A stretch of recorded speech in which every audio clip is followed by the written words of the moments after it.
bagaimana mungkin seorang wanita muda hilang tanpa jejak di sebuah salah satu hotel terkenal, lalu ditemukan tewas di tempat yang hampir mustahil dijangkau. Kali ini kita akan bahas salah satu kasus misteri yang paling membingungkan di dunia. Sebuah kasus yang melibatkan hotel terkenal dengan sejarah kelam. Rekaman CCTV yang menyeramkan dari hotel tersebut dan kematian yang hingga kini belum memiliki jawaban.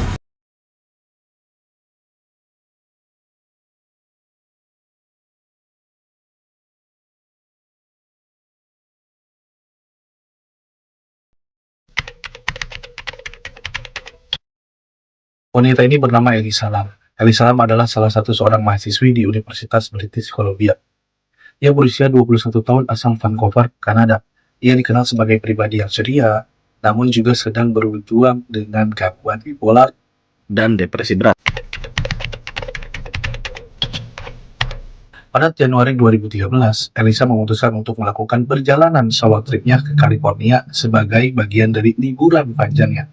Los Angeles adalah salah satu destinasi di rencana perjalanan Elisa. Elisa memulai perjalanan liburnya dari Vancouver, Kanada, tempat ia tinggal. Pada tanggal 22 Januari 2013, perjalanan ini adalah bagian dari rencana solo tripnya ke beberapa kota besar di California, Amerika Serikat. San Diego, Los Angeles, dan San Francisco termasuk dari catatan perjalanannya. Dari unggahan perjalanannya di media sosial, dia pertama kali singgah di kota San Diego.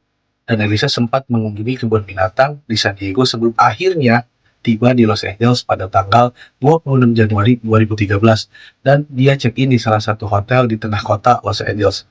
Pada tanggal 26 Januari 2013, Elisa tiba di Los Angeles. Elisa memilih menginap di salah satu hotel yang bernama Churchill Hotel. Hotel yang dikenal dengan harga yang terjangkau dan lokasi yang strategis berada di tengah pusat kota Los Angeles. Hotel ini sering digunakan oleh pelancong dengan anggaran terbatas seperti backpacker dan semacamnya. Meskipun memiliki reputasi buruk karena sejarah kelamnya, termasuk beberapa kasus pembunuhan, bunuh diri, Elisa tetap memilih Churchill Hotel sebagai tempat peristirahatan dari solo tripnya. Mungkin karena harganya yang cukup murah dan terjangkau, dan lokasinya yang strategis berada di tengah kota Los Angeles. Pada tanggal 31 Januari 2013, orang tua Elisa tidak mendapatkan kabar sama sekali dari sang anak. Karena sebelumnya, keberangkatan Elisa pada tanggal 22 Januari, orang tua Elisa telah berpesan kepada Elisa untuk selalu memberikan kabar setiap saat. Karena mengingat Elisa ini memiliki riwayat penyakit ya. Tepat sebelum Elisa dinyatakan hilang, Elisa terlihat terakhir kali di rekaman CCTV di sebuah hotel. Setelah itu, ia tidak pernah terlihat lagi.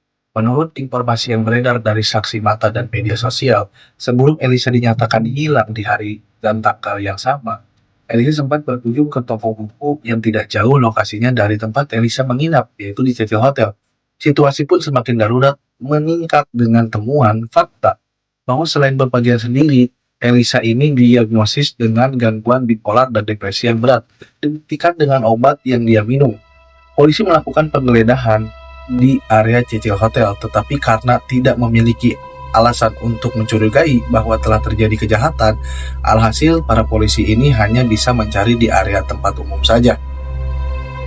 Polisi menggunakan anjing pelacak yang digunakan selama pencarian, tetapi tidak ada petunjuk apapun yang ditemukan. Pada tanggal 13 Februari, polisi merilis rekaman CCTV dari hotel yang memperlihatkan Elisa berperilaku aneh.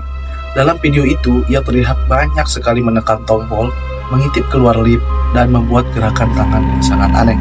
Perilaku aneh ini berlanjut selama beberapa menit.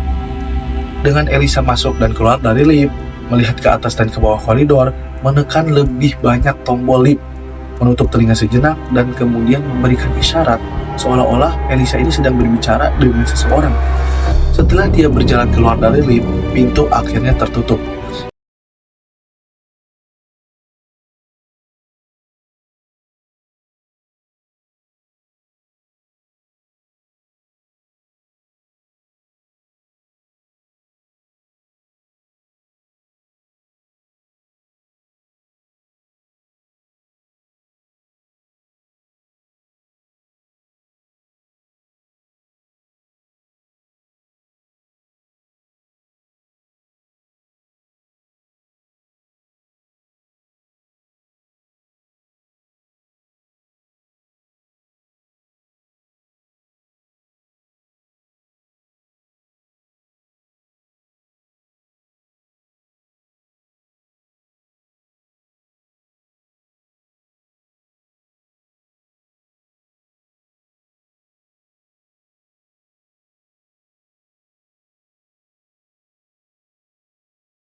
Ini menjadi viral.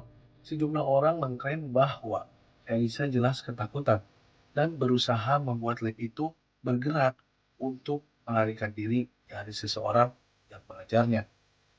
Beberapa orang pun mengklaim atau menafsirkan tindakan ini hanya sebagai permainan, seolah-olah sedang bermain petak umpet dengan seseorang di lorong di luar hotel.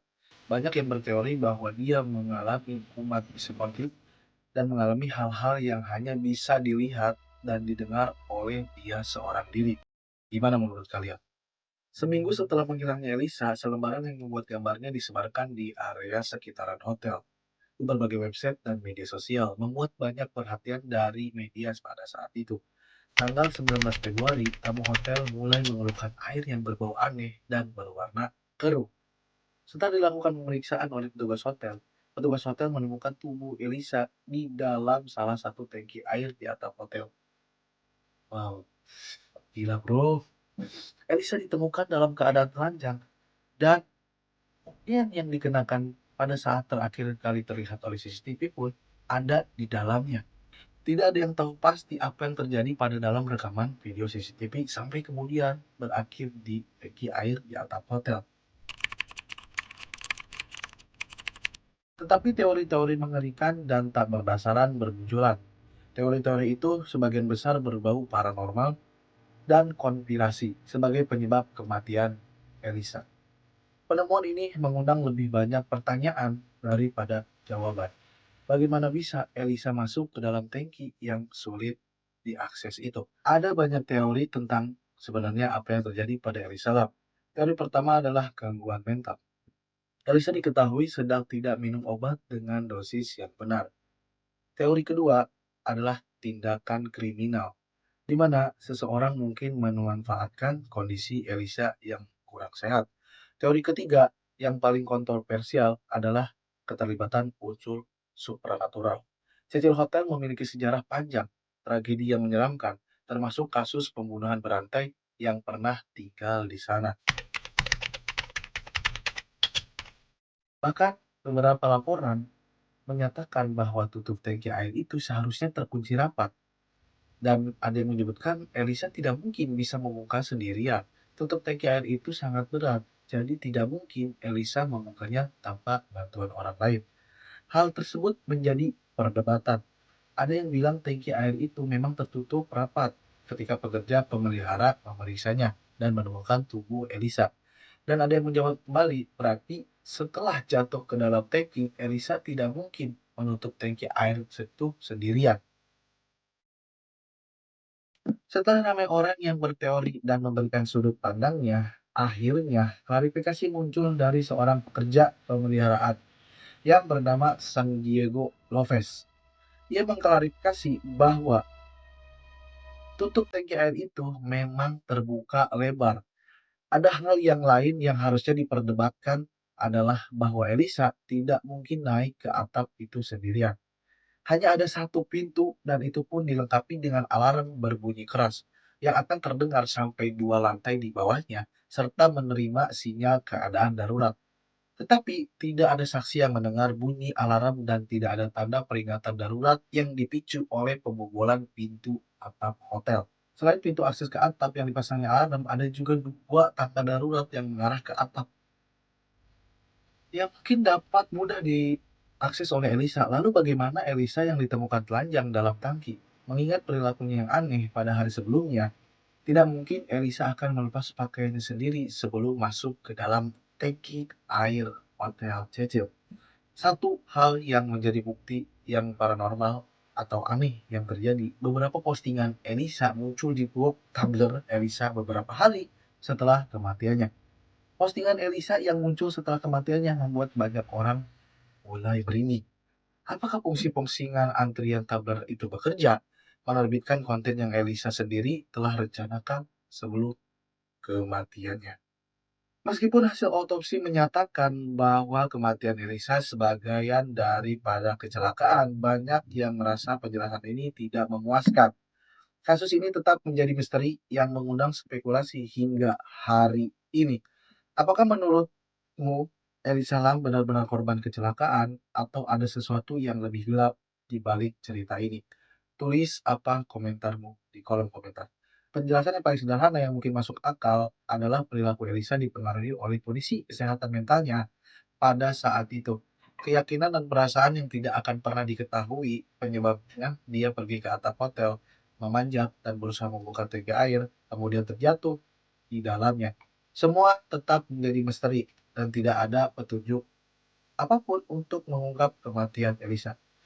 Terima kasih telah menonton. Jangan lupa like, share, dan subscribe-nya untuk kisah-kisah misteri lainnya. Sampai jumpa di video berikutnya.